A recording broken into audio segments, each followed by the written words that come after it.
Hi యూట్యూబ్లో పెద్ద పత్తిగించా యూట్యూబ్ కథాన్ సీనియర్ మోస్ట్ యూట్యూబర్ క్రాంత్ అన్న. సో 2024లో ఇది వినండి. నా ట్రూ సబ్స్క్రైబర్స్ రిక్వెస్ట్ ని కన్సిడర్ చేసి ఇంక నుంచి నేను ఈ ఛానల్లో బెట్టింగ్ యాప్స్ ప్రమోట్ చేయకూడదు అని డెసిషన్ తీసుకున్నాను. నా ట్రూ ఓకే, సూపర్. ఓకే, ఇప్పుడు 2025లో అన్న నిన్న మెసేజ్ పెట్టారు, ఇది వినండి. హాయ్ అన్వేష్, ఎలా ఉన్నావు? సో అదే మైత్ర బ్రో ద్వారా తెలిసింది ఒక వీడియో వదులుతున్నావు అని. అంటే నీకు తెలుసు కదా, రీసెంట్గా మా మదర్ చనిపోయింది. సో అప్పటి నుంచి అందరం ఫుల్ డిప్రెషన్లో ఉన్నాం, మొత్తం ఫ్యామిలీ మొత్తం. నువ్వు కూడా నా వీడియోస్లో కూడా చూడొచ్చు, నా ఫీజు అప్పుడు ఎలా ఉందో ఇప్పుడు ఎలా ఉందో. సో అది మళ్ళీ ఇప్పుడు ఇదంటే కొంచెం వాళ్ళు తీసుకోవడం కష్టం. అండ్ ఆల్రెడీ నేను అది ఆ ప్రమోషన్స్ కూడా ఎప్పుడూ ఆపేసి, చాలా కాలం అయింది ఆపేసి. అండ్ ఆ వీడియోస్ అన్నీ కూడా డిలీట్ చేసేసాము ప్రజెంట్ అయితే. అండ్ ఇంకోటి ఏంటంటే ఆల్రెడీ అంటే ఎవరికి తెలియదు, ఎవరికి చెప్పలేదు, ఈ గొడ్లవల్లేరు కేసు ఉంది కదా. సో దాంట్లో చాలామంది వీడియోలు చేశారు, నేను చాలా లేట్గా చేశాను. కానీ ఎందుకు ర్యాండమ్గా పోలీసులు నన్ను తీసుకుని వెళ్ళారు అనమాట. సో ఆ కేసులో సో అది కూడా ఉంది ప్రజెంట్. సో కొంచెం ఆలోచిస్తామని చేశారు, అంతకు మించి ఏం లేదు. ప్రమోషన్స్ అయితే ఎప్పుడు ఆపేసాను. కావాలంటే నీకు చాలా స్క్రీన్ షాట్లు లేదు. పోయిన సంవత్సరం కూడా చాలామంది అప్రోచ్ అయితే నాట్ ఇంట్రెస్టెడ్ ఇన్ బెట్టింగ్ అని చాలా స్క్రీన్ షాట్లు కూడా ఉన్నాయి, అంటే చార్ట్స్ ఉన్నాయి నా దగ్గర. కావాలంటే ఇవి కూడా నీకు పంపిస్తాను, చూస్తానంటే. సో అది ఆపేయటం అయితే మనం ఎప్పుడు ఆపేసాం. సో మళ్ళీ ఎందుకు సైలెంట్ అయిపోయింది కదా, మళ్ళీ నువ్వు వీడియో పెడితే మళ్ళీ అది అదంతా కొంచెం తలనొప్పి అయిద్ది అని. ఏం లేదు, మామూలుగా అయితే ఒక రకంగా ఉండేది. ఇప్పుడు ఏంటంటే పొజిషన్ అంత బాగాలేదు, ఇంట్లో కూడా అంత పొజిషన్ బాగాలేదనమాట. అందరూ ఫుల్ డిప్రెషన్లో ఉండేది అంతా. సో అండ్ వేరే ప్రాబ్లమ్స్ కూడా చాలా ఉన్నాయి. సో అసలు ఆలోచిస్తామని మెసేజ్ చేశాను అనమాట, ప్లీజ్ కన్సిడర్. ఈ క్రాంతి వ్లాగర్ని నేను అన్న అంటాను. యూట్యూబ్లో నాకు బెస్ట్ ఫ్రెండ్, హైదరాబాద్లో కూడా కలిశాను 2020లో. డే టు టైం చూసుకోవచ్చు. సో ఇప్పుడు న్యాయం చెప్పే ముందు ఈ అబ్బాయి నిన్న చచ్చిపోయాడు, అంటే శ్రీరామనవమికి ముందు చచ్చిపోయాడు అనమాట. చూస్తున్నాడు కదా, రైలు పట్టాల మీద తల పెట్టేసి చచ్చిపోయాడు. సో మీరు ఈ వీడియోకి 1,00,000 లైకులు కావాలి. సో ఈ 1,00,000 లైకులు వచ్చిన డబ్బుని ఆ బెట్టింగ్ యాప్లో కోల్పోయిన కుటుంబాలకైతే నేనైతే ఇవ్వడం జరుగుతుంది. అవన్నీ చివరాఖరిలో చెప్తాను. ఓకే, మీరు లైక్ చేయండి, లైక్ చేయండి, లైక్ చేయండి, లైక్ చేయండి. లైక్ లైక్ లైక్ అమ్మయ్య, లైక్ కొట్టారు. ఓకే, ఇప్పుడు మీరు చెప్పండి, నా స్థానంలో మీరు ఉంటే ఎలా ఫేస్ చేస్తారండి ఈ సిచ్యువేషన్ని? అంటే మీ ఫ్రెండ్స్ గురించి, మీరు మీ ఫ్రెండ్స్ కోసం మిమ్మల్ని వీడియోలు చేయమని ఇప్పుడు వీళ్ళంతా నా ఫ్రెండ్సేనండి. మీరు నమ్ముతారో నమ్మరో, 2024లో ఏం జరిగిందంటే, భయ్యా సన్నీ యాదవ్ మీద 41 వీడియోలు చేసేటప్పుడు ఈ అబ్బాయి నాకు ఫోన్ చేశాడు. అందరూ నిన్నే అంటున్నారన్నా, నేను అన్నా అంటాను, ఎందుకంటే నాకు బాగా పరిచయం, మంచి బాండింగ్ ఉంది ఈ అబ్బాయితోని. అప్పటి నుంచి కంటిన్యూ అవుతుంది ఆ బాండింగ్. అన్న అంటున్నారు, నీ మీద వీడియోలు చేయమంటున్నారన్నా, ఎందుకు ఆ దరిద్రగొట్టు ముండాకోరు బెట్టింగ్ యాప్లు అవి మానేయచ్చు కదా అన్న అంటే, నేను కూడా అదే డిసైడ్ అవుతున్నాను తమ్ముడు, మానేస్తాను తమ్ముడు, నా ట్రూ సబ్స్క్రైబర్స్ కోసం నేను మానేస్తాను అన్నారు. మంచిదన్న, నువ్వు మానేస్తే నాకు నిజంగా నీకు చేతి ఎత్తి మొక్కాలి, ఎందుకంటే నీ మీద వీడియో చేయాల్సిన రోజు రాకూడదు. అది ఆ రోజు ఇప్పుడు వీడియో చేస్తున్నాను కానీ మనస్ఫూర్తిగా చేయట్లేదు. ఇది చేయకూడదని అనుకున్నాను, ఈ రోజు రాకూడదని అనుకున్నాను, వచ్చేసిందే నిజంగా. మీరు చెప్పండి అన్న, మీకే క్రాంతి అన్న, నీకే చెప్తున్నాను, వయసులో పెద్దవాడివి. లాస్ట్ ఇయర్ నీకు చిలక్కి చెప్పినట్లు చెప్పాను, స్వామి ఇంక ఈ బెట్టింగ్ యాప్ల జోలికి పోకు, వద్దు అంటే ఈ చెవితో విని ఈ నోటితో వీడియో చేసి యూట్యూబ్లో అప్లోడ్ చేసావు. నీ సబ్స్క్రైబర్స్ అందరూ చప్పట్లు కొట్టారు, సూపర్ అని ఎంతోమంది. ఆ వీడియోని 40 రోజులు ఆపేసి మళ్ళీ స్టార్ట్ చేసేసారు, మళ్ళీ వెంటనే స్టార్ట్ చేసేస్తారు. ఎన్ని మంది మెసేజ్ పెట్టారో తెలుసా, మీ అన్న క్రాంతాన్ని మళ్ళీ వీడియోలు చేశారు, మళ్ళీ వీడియోలు చేయి. ఇంకా నేను చేయదలుచుకోలేదు. అదే కర్మ అనేది ఉంటే కర్మే చూసుకుంటుందని చెప్పి నేను ఆ రోజు ఎన్నో మంది సబ్స్క్రైబర్స్, ఎన్నో మంది యూట్యూబర్లు కూడా మెసేజ్ పెట్టారు, చూడు క్రాంతి మళ్ళీ వీడియోలు మళ్ళీ బెట్టింగ్ యాప్లు చేస్తున్నారని. ఒక విషయం చెప్తానండి, వీళ్ళు విఆర్ రాజా కానీ ఈ క్రాంతి కానీ ప్రస్తుత యూట్యూబ్, ఫేస్బుక్, ఇన్స్టాగ్రామ్, ట్విట్టర్లో టీచర్లు లాంటి వాళ్ళు, అంటే 2 టీచర్లు ఉన్నారు, ఇంకెవరు లేరు. ఒకప్పుడు విక్రమాదిత్య ఏది మన ఆ జవానా కాలంలో 2018, 2019 విక్రమాదిత్య, అరుణ్ సూర్య తేజ అనే ఉండేవారు, వాళ్ళిద్దరే ఉండేవారు. వాళ్ళు బాగా చెప్పారు. వాళ్ళు కూడా అనివార్య కారణాలు, కొన్ని కారణాల వల్ల వాళ్ళు సైడ్ అయిపోయారు. ఆ తర్వాత భూమిలోకి వచ్చిందే ఈ విఆర్ రాజా, ఈ క్రాంతి. వీళ్ళిద్దరూ ఇంట్రెస్టింగ్ ఫ్యాక్ట్స్ చెప్తారు. టీచర్స్ లాగా అంటే కరెంటు సిచ్యువేషన్లో ఏం జరుగుతుంది, అసలు ఒక ఇన్సిడెంట్ అయిందంట, ఒక రేప్ అయినా, ఒక ఎక్కడైనా ఏదైనా ఇన్సిడెంట్ అయినా, ఒక యాక్సిడెంట్ అయినా, ప్రస్తుత సమాజంలో ఏం జరుగుతుందని వివరంగా చెప్పగలిగే టీచర్లు. కానీ వీళ్ళు ఏం చేస్తున్నారంటే స్కూల్ పిల్లలు స్కూల్కి వచ్చిన వెంటనే పాఠాలు చెప్పి, పాఠాలు అయిపోయిన వెంటనే వాళ్ళందరినీ తీసుకెళ్ళి ఒక రూమ్లో డబ్బులు పెట్టించి ప్యాకెట్ ఆడిస్తున్నాడు. ఎంత మహాపాపం అండి. సో ఇదే విషయం విఆర్ రాజాకు చెప్పాను. ఆయనకి ఎందుకు ఇలా చెప్పాను అంటే ఆ తర్వాత చెప్తాను. ఈ క్రాంతి అన్న ఆయన స్వతహాగా నాకు బెస్ట్ ఫ్రెండ్. యూట్యూబ్లో ఉన్న బెస్ట్ ఫ్రెండ్స్లో ఈయన. మాట్లాడుకుంటాం. మీ ఎవరికీ తెలియదు 2023లో నేను నార్త్ కొరియా వెళ్తున్నాను, నువ్వు కూడా రావాలి. వీసా వచ్చింది, అందుకే చెప్తున్నాను. వస్తావా అంటే నా వీసా తీసుకొని ఉంచుకో. నేను వెళ్తున్నాను కదా, నేను వన్స్ ఓపెన్ అయ్యింది అని తెలిసిన వెంటనే నీకు మెసేజ్ చేస్తాను. ఉన్నపాలంగా వయా హాంకాంగ్ మీద నువ్వు వచ్చేయచ్చు, తక్కువ డబ్బుల్లో అయిపోతుంది అది. సో ఇద్దరం మనం నార్త్ కొరియాని ఎక్స్ప్లోర్ చేయొచ్చు అన్నాను. ఎందుకు రావాలి అంటే ఇప్పుడు నార్త్ కొరియా ఆ కిమ్ మామ కోసం, ఆ కిమ్ మామ అంటాం, క్రాంతి అంటే కిమ్ అంటే క్రాంతి, కిమ్ మామ అంటాం.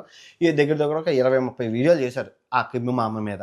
అయితే ఎందుకంటే ఇప్పుడు ఆయన గురించి ఎవరికీ తెలియదు, ఒక చిన్న మొక్క కూడా తెలియదు. కానీ నాకు ఊహించి గెస్ చేసి వాడు ఎలా ఉంటాడు, ఓకే నిజంగా ఉంటాడని ఆ వీడియోలు చూస్తే మాకు అర్థమవుతుంది. అంత పొటెన్షియల్ ఉన్నది. ఒక ఊహని ఆయన పబ్లిక్లో పెట్టి వ్యూస్ తెచ్చుకోగల కెపాసిటీ ఉంది. అంత talented YouTuber, senior most YouTuber. అయితే నార్త్ కొరియా వస్తావా భయ్యా అంటే నాకు వీసా విషయం తెలియదు. ఇదిగో మీరు వినండి, వీసా విషయం తెలియదు అది ఇది అన్నాడు. తర్వాత అన్నీ నేను చెప్పాక ఓకే సెట్ బయలుదేరిపోదాం. వీడియో ఇన్స్టా ఆయన కూడా పోస్ట్ చేశాను, నేను నా అన్వేషణతో కలిపి నార్త్ కొరియా వెళ్తున్నానని. సో అనివార్య కారణాల వల్ల అవి క్యాన్సిల్ అయిపోయింది అక్కడ. అప్పుడు క్యాన్సిల్ అయిపోయింది, క్లోజ్ అయిపోయింది అక్కడ. సో స్వతహాగా కంటెంట్ లేదు అంటే నేను కూడా సజెషన్స్ చెప్తుంటాను. నా యూట్యూబ్ ఛానల్లో ఏ వీడియో అయినా వాడుకో. నువ్వు ఎక్కడైనా వీడియో కొనుక్కోవాలి అనుకుంటే డబ్బులు అవుతాయి, నా వీడియో వాడుకో భయ్యా, ఫ్రీ ఆఫ్ కాస్ట్ అని చెప్తాను. ఐడియాస్ ఇవ్వమని అంటారు. నాకు తెలిసింది, నాకు కావాల్సిన ఐడియాలు ఆయనకు కావాల్సిన మాట్లాడుకుంటాం. యూట్యూబ్లో గుడ్ ఫ్రెండ్. అలాంటి ఆయన ఇలాంటి పరిస్థితి రాకూడదని లాస్ట్ ఇయర్ చిలక్క చెప్పినట్లు చెప్పానండి. చెప్తే ఒక గంట మాట్లాడాను. చెయ్యకన్నా ఎన్నో యాప్లు ఉన్నాయి. ఈయన చేసిన ప్రతి వీడియోలో ఏదో ఒక యాప్ ఉంటుంది. ఐదర్ బెట్టింగ్ యాప్, ఏదో పిచ్చి లోన్ యాప్, లేదా ఇంకేదో యాప్, ఏదో ఒక యాప్. ఇప్పుడు 99 యాప్లు ఉన్నాయి మనం ప్రమోట్ చేసుకోవడానికి.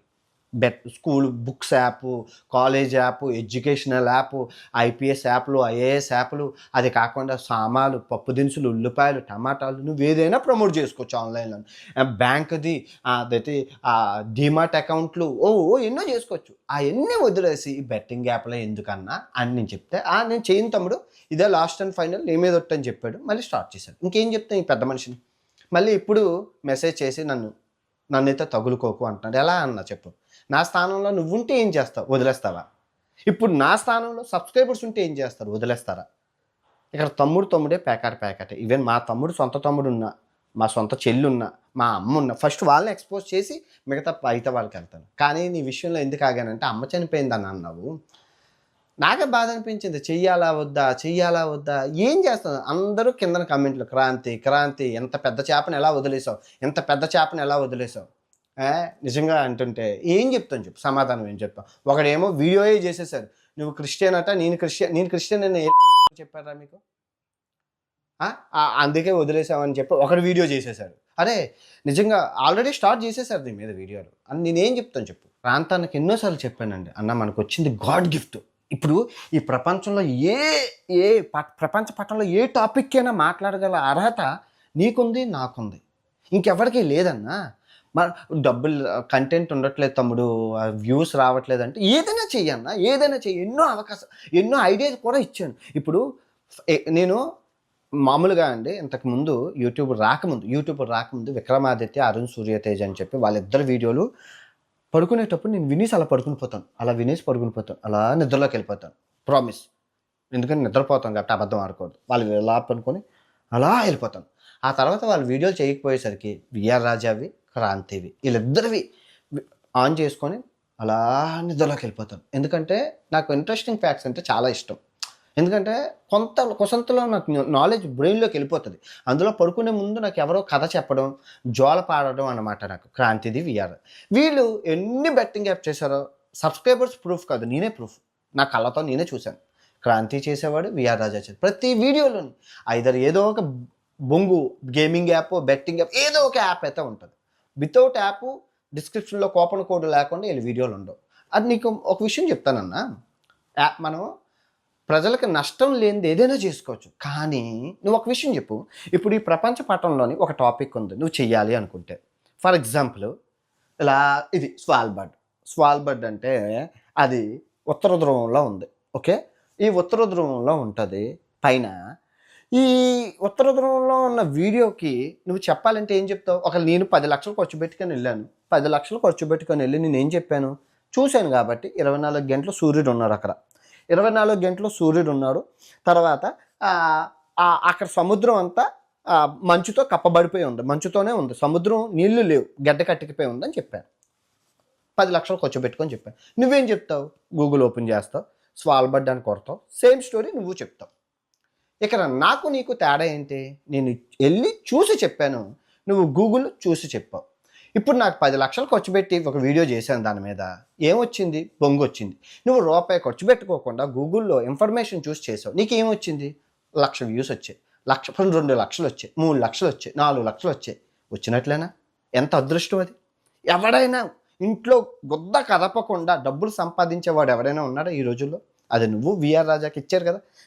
ప్రజలు ఇచ్చారా లేదా? నీకు అవకాశం ఇచ్చారా లేదా? నిజం చెప్పు, నిజం చెప్పు. నువ్వు ఇంట్లో నీకేం ఖర్చు అవుతుందని చెప్పు. ఏంటుంది ఇప్పుడు? ఫర్ ఎగ్జాంపుల్ హెచ్సియు మీద నేను మాట్లాడాను, 2 మిలియన్ ఎంత, 1 మిలియన్, 1.5 మిలియన్, 15 లక్షలు నువ్వు మాట్లాడావు. ఓకే, నాది చూశారు. నేను ఏమైనా ఖర్చు పెట్టానా? టాపిక్ మీద అవగాహన. అంటే సమాజంలో మనం టీచర్ లాంటి వాళ్ళు ప్రజల్ని అవగాహన పరచాలి, అంతేగాని నాశనం చేయకూడదు. అంతేనా కదా? అవగాహన పరచాలి, నాశనం చేయకూడదు. తమరు ఏం చేస్తున్నారు? వీడియో ఓపెన్ చేస్తే ఏదో ఒక లింక్ ఉంటుంది. అలా దరిద్రపు గొట్టు లింకులు, ముష్టపు లింకులు, నాశనం చేసే లింకులు ఉంటున్నాయని చెప్పి జనమేం ఎదురులు కాదు కదన్నా, చూస్తున్నారు మానేశారు. ఇప్పుడు ఈ అబ్బాయిది విఆర్ రాజా వ్యూస్ పోవడానికి గల కారణం ఏంటో తెలుసా? మీ అందరికీ తెలుసు, హేజుడు అబ్బాయి ముందు అసలు అబ్బాయి సెనారియోయే కాదు ఇది. ఇంతకుముందు అబ్బాయి వేరే కంటెంట్ చేసేవాడు, ఇది విను అనేవాడు. అసలు మేక్ ఓవర్స్ అవి డ్రెస్సింగ్ సెన్సులు, ఆ మేకప్ కిట్లు అనుకొని ఏవేవో ఉండేవి. అలాంటిది అబ్బాయి చూశారు వీళ్ళు బెట్టింగ్ యాప్లు చేస్తున్నారని చెప్పి రంగంలోకి వచ్చి రూట్ మార్చేసి ఏకంగా ఇంట్రెస్టింగ్ ఫ్యాక్ట్స్, కరెంట్ అఫైర్స్ ఏం చేసినా 1 మిలియన్, 2 మిలియన్, 3 మిలియన్ ఏం చేసినా వీళ్ళకి ఇంకా దుకాణాలు సర్దుకోవాల్సి వచ్చింది. దానికి గల కారణం మీ దగ్గర నమ్మకం కోల్పోయాడు జనం, మీ దగ్గర నమ్మకం కోల్పోయారు. నా కొడుకులు ఏం ఓపెన్ చేస్తే బెట్టింగ్ యాప్లు ఉంటాయా అని చెప్పి మానేశారు. చూస్తున్నాడు కదా సమాజంలో రోజు. ఇప్పుడు ఈరోజు నన్ను చచ్చిపోలేదు, శ్రీరామనవమి ముందు రోజు చచ్చిపోలేదు, ప్రజలు చచ్చిపోయారా లేదా? రోజు మీకు తెలీదు ప్రజలు చచ్చిపోతున్నారు. ఇప్పుడు దాని మీద ఏమైనా వీడియోలు చేస్తున్నారు, అవగాహన దాని మీద ఉండదు. బెట్టింగ్ యాప్ల మీద అవగాహన ఉందా? దాని మీద ఉండదు. మీకు దేని మీద అవగాహన ఉంటుంది? కరెంట్ అఫైర్స్ మీద. ఎవరైనా చేస్తే దాని మీద, ఎవరికైనా యాక్సిడెంట్ అయితే దాని మీద. అరే రూపాయి మీరు ఎన్ని కోట్లు సంపాదించారో నీకు తెలుసు, నాకు తెలుసు. ఊరికనే వచ్చింది, ఇది అందరికీ రాదు కదా. ఆ వ్యూస్ కూడా లేని ఎంతోమంది వికలాంగులు ఇంట్లో ఉన్నారు తెలుసా. ఏంటి మేము వికలాంగులం అండి, ఇంట్లో వీడియోలు చేసుకోవాలనుకుంటే మాకు ఏం వ్యూస్ రావట్లేదండి, ఏదైనా ఆధారం చూపించండి అని వీల్ చైర్ మీద ఫోన్ చేసే వాళ్ళు నాకు ఎంతమంది ఉన్నారు. మేము వికలాంగులు, మేము చెప్పగలిసింది ఇది, కూర్చొని చెప్పగలం, ఇంట్లో గుద్ద కదపకుండా చెప్పగలం అండి అని చెప్పారు. కానీ అలాంటి అవకాశాన్ని నీకు దేవుడు ఇచ్చారు కదా, వినియోగం చేసుకోవాలి కదా. కానీ నువ్వేం చేసావని నేను అడుగుతున్నా. వ్యూస్ రావట్లేదంటే ఎందుకు వస్తాయి? ఆ నమ్మకాన్ని నమ్మకం నిలబెట్టుకోవడం చాలా కష్టం, అర్థమైందా? నమ్మకం కోల్పోవడం చాలా ఈజీ, అది కోల్పోయారు మీరు. మళ్ళీ ఆ ట్రస్ట్ని మీరు ఎలా గెయిన్ చేసుకోగలుగుతారు? నేను మామూలుగా అడుగుతున్నాను. నేనే వీడియో పడుకునేటప్పుడు రాత్రిపూట నాకు అది నొక్కు ఇది నొక్కునే వస్తుంది. మీరు ఒక చిన్న ఇన్సిడెంట్ చెప్తారు, ఇది చెప్తారు, తర్వాత అది వెళ్తుంది. నాకు స్కిప్ చేయడం అవ్వదు, ఎందుకంటే ఆ మూల పెట్టేసి నేను వింటూ పడుకుంటాను కాబట్టి. మళ్ళీ చెప్తున్నాను, ఇప్పటికైనా ఆలోచించిన ఆశాభంగం, కష్టపడండి. నేను ఇప్పుడు ఆల్ ఇండియా ట్రిప్లో నాకు డబ్బులు కావాలి, రోజుకు ఒక వీడియో చేస్తే 1000 రూపాయలు వచ్చేది. నాకు డబ్బులు కావాలని చెప్పి రోజుకి 5 వీడియోలు చేశాను. నువ్వు 5 వీడియోలు చేయి, రోజుకి వదలకుండా చేయి, 5 వీడియోలు చేయి అంతే. ఎందుకంటే నిన్ను నమ్మే సబ్స్క్రైబర్స్ ఇప్పుడు కొత్తోడిని చూడనే, కొత్తోడు వీడియో చేస్తే చూడనే, నీదే ఎందుకు చూస్తాను? అలవాటు అయిపోయింది రా బాబు, అలవాటు అయిపోయింది. ఇప్పుడు మన మామ కథ చెప్తేనే వింటాం, పక్కింటోడు మామ చెప్తే వినగానే అడుగుతామా? వినబుద్ధి అవ్వదు. అదే స్టోరీ టెల్లింగ్ అనేది నీది, విఆర్ రాజాది, ఎవర్ గ్రీన్. కాకపోతే బెట్టింగ్ యాప్లు చేసి జనాలను నాశనం చేయడం వల్ల కర్మ అనేది మీకుంది. అమ్మగారు చనిపోయారు అన్నావు, నేను కూడా బాధపడుతున్నాను, ఆత్మశాంతి చేకూరాలని ఎక్కువ మాట్లాడదలుచుకోలేదు, నన్ను క్షమించు ఈ వీడియో చేస్తున్నందుకు. కానీ ఈ వీడియో ఉన్నా కూడా నీకు నాకు ఎప్పుడు ఎలా మాట్లాడుకుంటున్నామో అలాగే మాట్లాడుకోవాలి. అంటే వీడియో చేశాడు కదా వాడు నా శత్రువు అయిపోయాడని చెప్పి నువ్వు కళ్ళ కూర ఊహించుకోకు. నేను ఎప్పుడు నీ మంచి కోరేవాడిని, ఎప్పుడు నీ మంచి కోరేవాడిని, నీకోసం ఆలోచించేవాడిని. నువ్వు ఎప్పుడైనా ఏ కంటెంట్ కావాలని వితౌట్ పర్మిషన్ అది వాడుకోవచ్చు. ఇప్పటికి ఎన్నో వీడియోలు చేసుకున్నాడు, ఎన్నో ఫోటోలు పెట్టి వీడియోలు చేసుకున్నాడు. ఇప్పటికీ నో డౌట్ ఎప్పుడైనా మాట్లాడవచ్చు ఎప్పుడు. కానీ ఈ ఒక్క వీడియోలో నన్ను క్షమించు. ఎందుకంటే తమ్ముడే పేకాటే. ఓకే, నేను చేస్తున్న ఈ బెట్టింగ్ యాప్ పోరాటం ఏదైతే ఉందో నేనే కాదు అందరూ చేస్తున్నారు, ఎన్నో మంది చేస్తున్నారు. ఇదే విషయం ఎన్నో మంది యూట్యూబ్లో ఎక్స్పోజ్ చేశారు నీ గురించి. అయినా నువ్వు మారలేదు. లాస్ట్ ఇయర్ మారిపోతావేమో అనుకుని ఎంతో హ్యాపీగా వచ్చాను. కానీ ఈరోజు ఈ వీడియో చేయడానికి గల కారణం నీ ఆశ, నీ దురాశ, నీ అత్యాశ. అదే. ఓకే, ఈ వీడియో ఎంతటితో సమాప్తం. తిరిగి రేపు మరో పెద్ద పత్తిగింజ, చాలా పెద్ద పత్తిగింజతో కలుసుకుందాం. మీకు తెలిస్తే కింద గెస్ట్ చేయొచ్చు. ఈ వీడియో ఎంతటితో సమాప్తం. నా మనసు అయితే బాగలేదు.